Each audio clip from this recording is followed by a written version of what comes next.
So I decided that I'm going to do all my stories from the beginning of my life to the end, currently. And so my first story is when I was a young kid, about 5 years old. I went to a Lutheran preschool, and I was always in love with singing.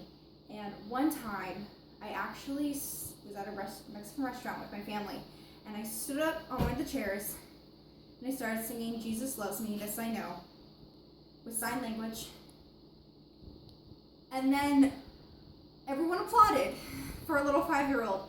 And then when I realized that everyone was watching, I sank into my chair and didn't come out after the whole meal.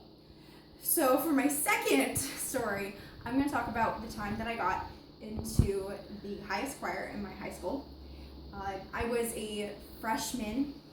We were doing auditions for the choirs for next year, and I was kind of really shy, so I didn't really sing out a lot when I was a freshman in the lowest choir.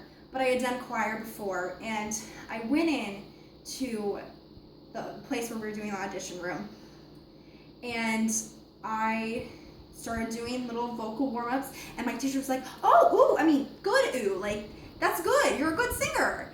And by the end of it, she's like, "You know, if you were to do voice lessons again, I would be more than happy to, and we could maybe even get you into some, like, competitions." And I left that room so excited, and I told everyone, and then this one girl was like, when I told her, like, oh, she wants to do voice lessons with me, this girl apparently was talking about me behind my back and saying how actually that meant that I was a bad singer. But I told all my friends, and I got into the highest choir, and I was in the highest choir all 3 years, last 3 years of high school, and that is my second story.